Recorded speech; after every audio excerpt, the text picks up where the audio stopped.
and we are set to take off on a new era of the Bleav in Jets podcast. Hello, welcome into Bleav in Jets on the Bleav Network, presented by FanDuel.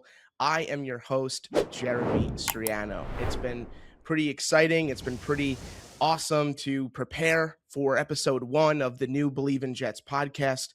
Thank you all so much for who's made this possible. I am very, very excited to get things going, especially on game week. It is our first game week for the NFL, apart from the Hall of Fame game. But now we are into the thick of it. Preseason getting underway. Training camp has been going on for a few weeks now. Injuries, players that are surprising, beat reporters and fans alike. And now we are in the swing of things for the NFL season. So now it's a bit of an introduction episode. Now let's get to know a little bit about me. Why am I here? Why am I a Jet fan? Honestly, that should be question number 1. Well, my name is Jeremy Striano. I am a diehard sports fan growing up in the northern New Jersey area. A few miles from New York City, New York sports has a chokehold on me, and especially the New York Jets. I grew up in a neighborhood / town / area, really, where the New York Giants were and still are the superior team. A lot of my cousins, friends growing up were always rooting for the New York Giants. And to see the Giants win 2 Super Bowls in my childhood, I was a bit jealous. I'm not going to lie. I was envious of the Lombardi Trophy and the David Tyree catch and Justin Tuck and Eli Manning leading the Giants to 2 Super Bowls in my childhood. And I guess the reason why I am a Jets fan is because of 2 reasons. Number 1, and this is a really innocent reason, as a child, and it still is, my favorite color is green. I wear green a lot. I just like green. I like looking at the backdrop of this stadium here behind me, MetLife. Like, look how pretty it is. It's just a great color. It's a really aesthetically pleasing color. And number 2, and this is a real sentimental reason, was my Uncle Billy. My Uncle Billy Tipton, who we lost last April in 2025, is the reason why I'm a Jet fan. I never met anyone as passionate about the Jets as him. And I can remember him teaching his sons and his nephews, my best friends from growing up, and myself, all about the Jets, all about our history, Super Bowl III, and even beyond Super Bowl III, the real nitty-gritty era of the New York Jets football organization. And going to games as a kid, it was so much fun, and it still is fun. I guess what I appreciate the most about the Jet organization and the Jet fan base is that they are a loyal bunch, and I really do appreciate loyalty. And to be a part of that group is a pretty big deal, because fans like myself have seen highs and many, many lows. And the Jets right now are in a situation where they're trying to get out of that. They are trying to establish a winning culture. And in this market, in the New York market, it is pretty difficult. And when you struggle, people will know. People will know, whether if that's the media, whether if that's, talk radio, beat reporters, articles, you will know. And the fans are waiting. The fans have been waiting patiently or impatiently, depending on who you ask, for a changing of the guard. And last year, when the Jets brought in Aaron Glenn, it was kind of that fresh new start. Well, Rome wasn't built in a day, and neither are the New York Jets. 3-14 last season. It's nothing to write home about, but you can kind of pick out some positives and honestly scrap it all away. It's now a brand new year. We're talking now about the 2026 New York Jets, who are 0-0. Who are 0-0. It is a brand new season. And there are some things to look forward to. And we'll get into that. We'll get into an outlook of the 2026 offseason being the first episode. But before I go into that, yeah. So why am I a Jets fan? I'm a Jet fan because, and it could be delusional, I believe in this organization. I really do. I really do. And it is funny, but when the Jets eventually get there, this city is going to party like it's going to be comparable to the Nick Parade. Who knows when that will be? But I'm just saying, just you wait. Just you wait. So I'm really excited to be covering this team, a team that I've loved since I was a child. And I'm actually looking forward to this season very much. And we'll start with the 2026 offseason and the major pieces that were brought in. And you can't start without mentioning at the top Geno Smith, a guy that was drafted by this organization. Geno Smith comes out of West Virginia and was at the time the answer. But then there were some off the field issues, and then eventually he left. And now Geno Smith has come back in an organization led by Darren Muji and Aaron Glenn as a bridge. Geno is not the long-term answer. He's 35. He turns 36 in October. But as a bridge quarterback, to me, it's a win-win. Geno's looking great. He's developing relationships with his receivers and his targets. Darren Muji addressed that need of targets in the draft, which we will get into shortly. And he's a veteran now. Again, he's 35. As a bridge, this is a perfect situation for this team.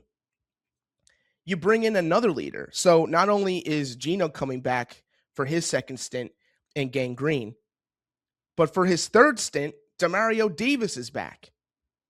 After losing C.J. Mosley, and I was a really big C.J. Mosley fan, be it as you will, no matter what sport it is, I'm a really big fan of having veteran leadership. I feel like that is an integral part to every Super Bowl winning team. I feel that is an integral part in every Stanley Cup winning team or every World Series winning team, even the NBA Finals. I'm not saying that the Lombardi Trophy is going to come home to the Meadowlands, but Demario Davis brings that guidance, the leadership, the experience. To me, it goes a very long way. And to have a leader in the middle of the field, right at the linebacker position, there's no better, to me, in sports, there's no better captain position than a linebacker in football. Overseeing the offense, meaning the opposing offense, leading the defense, leading the schemes. Demario Davis is going to bring that, and he's going to bring that juice that's been lacking, the energy that fans have been just craving, right? Let's be real here. We have experienced a lot of losses. The Jets will lose. Teams lose, but it's the way you lose. You don't want to just not care. If you lose, but you still gave 110%, that's all that we as fans can ask for. And I do think Demario Davis is going to bring out everybody's full potential on the defensive side of the ball. You bring in a Jersey boy. How about this? A Jersey boy coming to the Jets, Minkah Fitzpatrick. A ball hawk, not a great year with Miami, but his days in Pittsburgh, to me, were pretty impressive. And bringing in a Jersey boy, I love when teams bring in local players. It's kind of like when the New York Rangers brought in Jonathan Quick. Jonathan Quick won 3 Stanley Cups, but he grew up in Connecticut and was a Ranger fan his entire childhood. When you bring in somebody from New Jersey or somebody from New York, like Jeremy Rucker, that was pretty cool. When you bring in somebody from New Jersey, I'm always going to be excited. I'm always going to get behind that guy, and especially a player like Minkah Fitzpatrick. coming into a defense that has seen its struggles, and we will address that major, major struggle at the end of this episode. But with a defensive head coach like Aaron Glenn, this is a home run to me. Put the stats away from last year. It doesn't bother me one bit. He could have had 1 interception. He could have had 10 interceptions. I still think this is a win because the Jets are they're casting lines. They're looking to see what can catch. And if Minkah Fitzpatrick returns to Minkah Fitzpatrick form, this is a major, major win for Aaron Glenn, Darren Muji, and the entire Jets organization. Finally, one of the cornerstones has been re-signed, and that is Breece Hall. Locking up Breece Hall was a big, major priority for Muji and the front office. Why? Because Breece Hall is a cornerstone. Your RB1, your wide receiver 1, your QB1, they're all going to be cornerstones of every NFL franchise. And Breece Hall has developed into a reliable monster when handed the rock. And locking him up to a multi-year contract was kind of like weight coming off of the shoulders of Jet fans and the organization. Because if Breece Hall would have walked away and joined another team, kind of like Kenneth Walker. Now, a little bit of a different situation because Kenneth Walker did help bring the Lombardi Trophy back to Seattle and then joined Kansas City in the offseason. But if we would have seen Breece Hall put on a jersey that was not the green and white, it would have bothered me for sure. It would have bothered me big time. But that's not the case. We can breathe. Breece Hall is back. He will be right behind Geno Smith, aside of Garrett Wilson, where he belongs. You want to keep your cornerstones happy. Breece is going to get a lot of the carries. Braylon Allen is a perfect complement as an RB2, and we'll get into Braylon Allen, I'm sure, throughout this season. He's somebody that continues to impress me daily.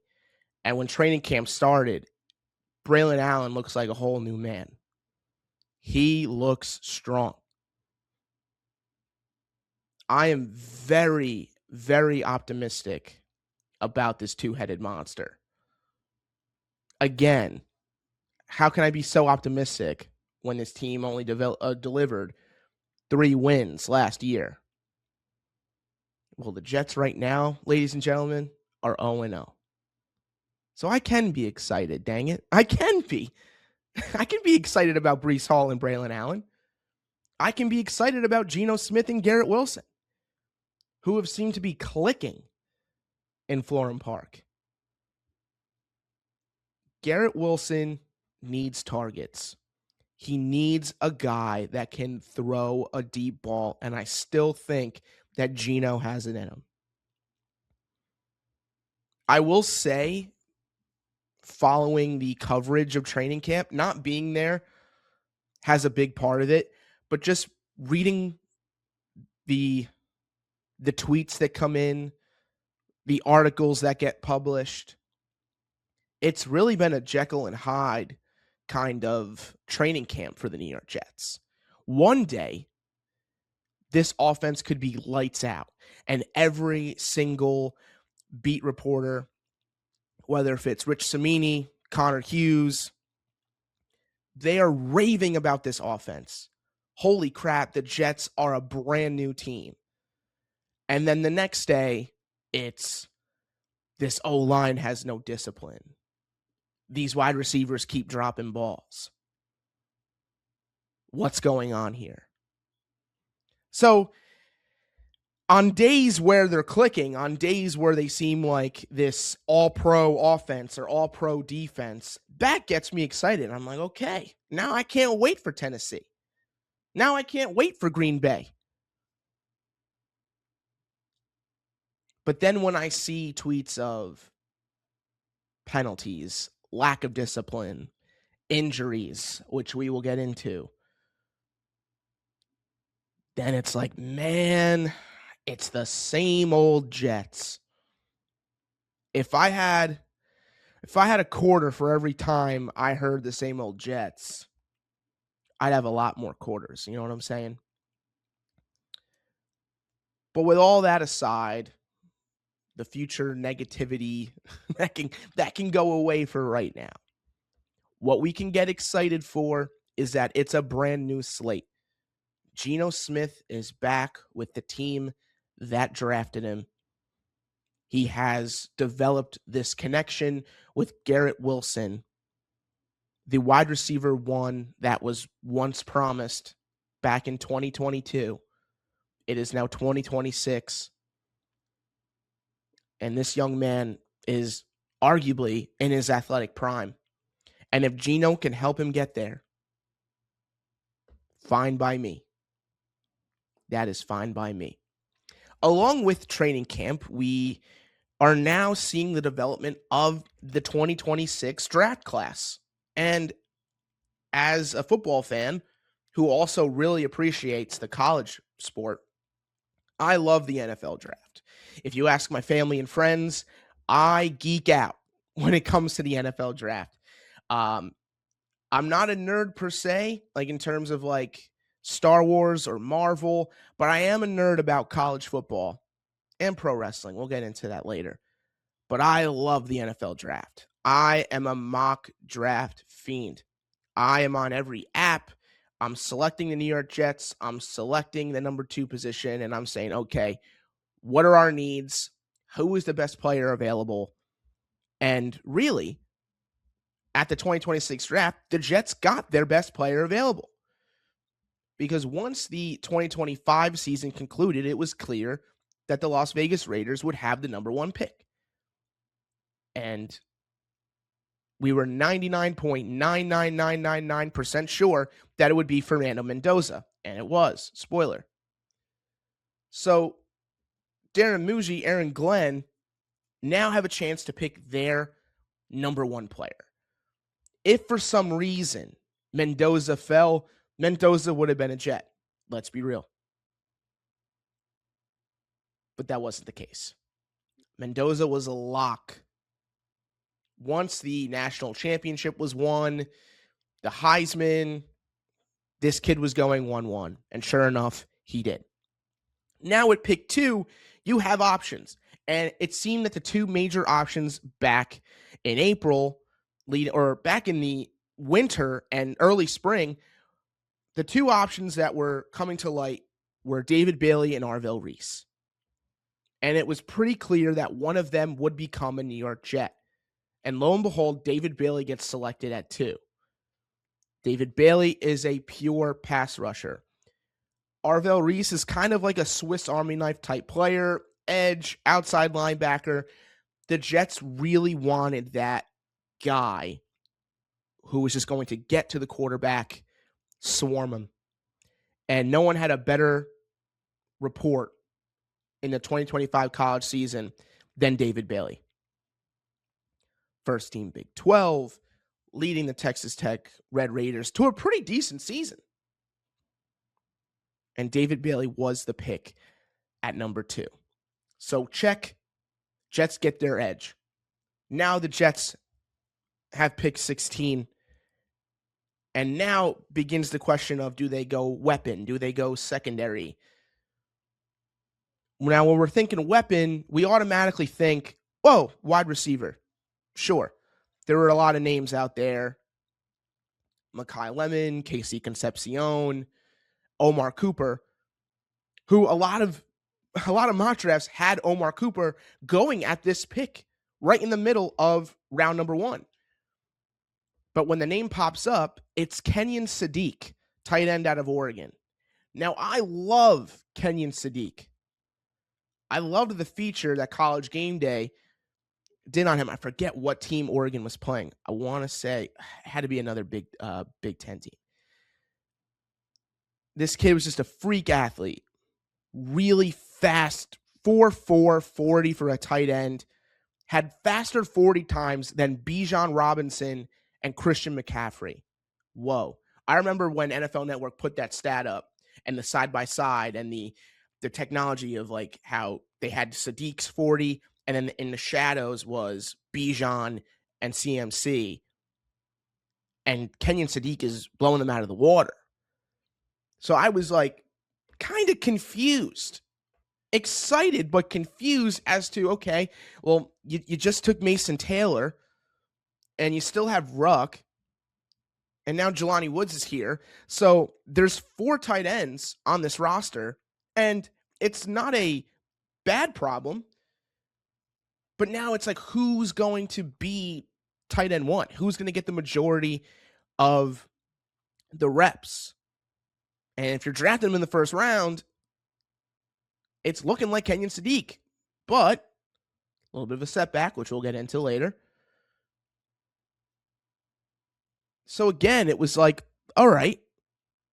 I mean, I'm not mad about it. It's just like, could they have gone in a different direction? Sure.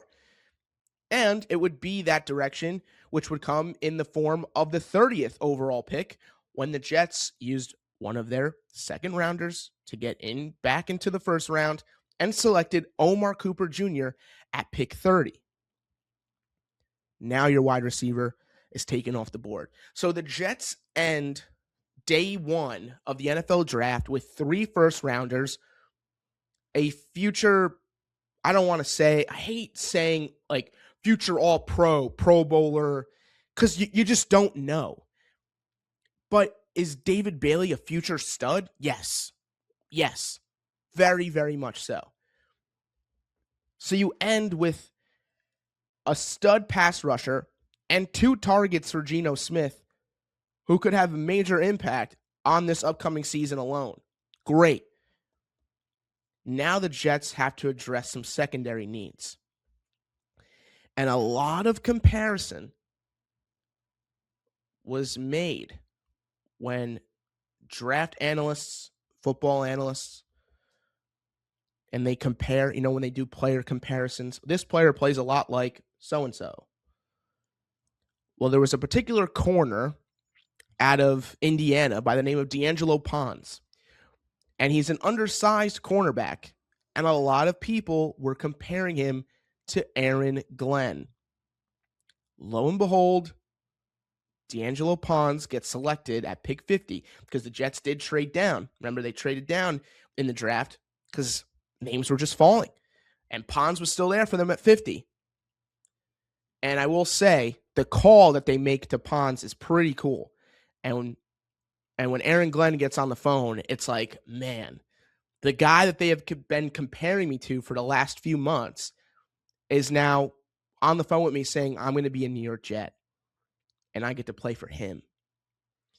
So D'Angelo Pons is a player, when he gets healthy, and he will be, is a player that I just want to see thrive here. I know it's really hard for undersized players to make it in any sport, specifically in the NFL. But you just cannot root for him.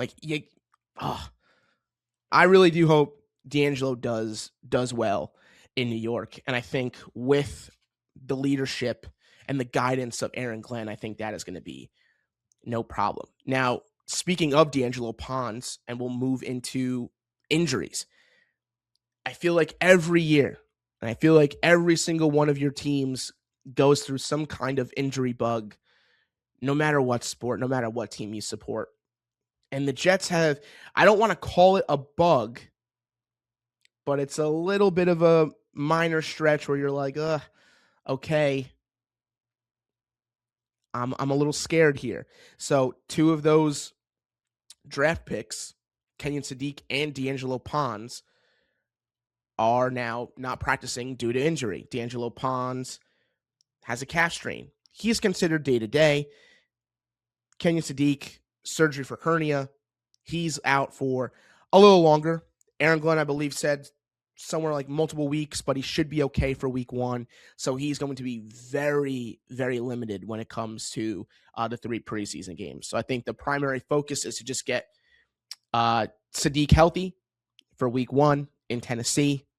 Hopefully he's in uniform. Hopefully he's in the lineup. Hopefully he's getting a couple receptions from Geno. 2 big ones on the defensive side of the ball, T'Vondre Sweat and Mazi Smith.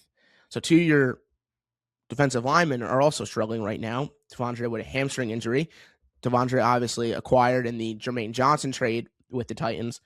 And Mazi Smith, who hasn't practiced at all. So that's the one that you're going to have to monitor all throughout the preseason. Now, I mentioned this earlier in the podcast about 3 goals for this team. If we were in Buffalo, I would call it the mild, medium, and hot goals.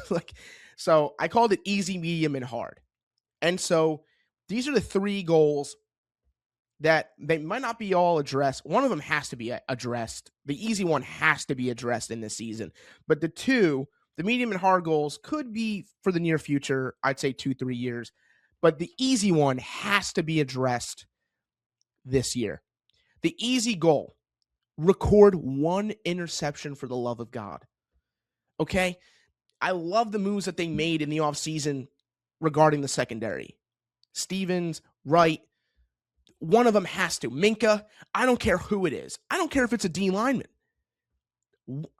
Just 1 pick, please. The Jets, despite their records in the past, have been notorious for producing really great defenses.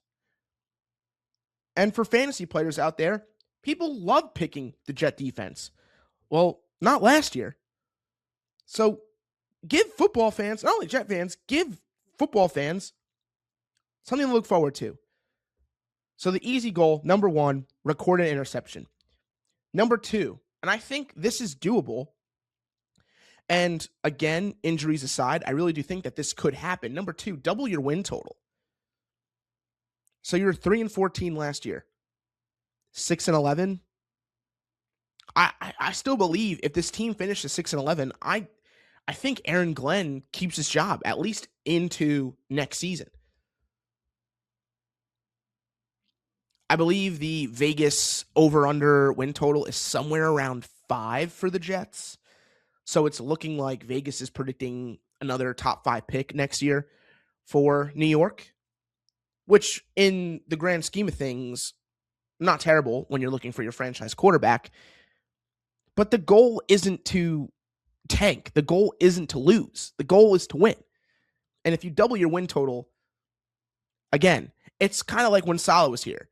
Every year, season 1 was season 2 got better, and then season 3 was when, boom, hit the fan.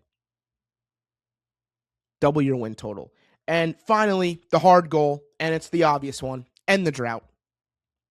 Right? Again, as I said before, Rome wasn't built in a day. Rome wasn't built in a day, and so weren't the New York Jets. The active drought in all of the major 4 sports.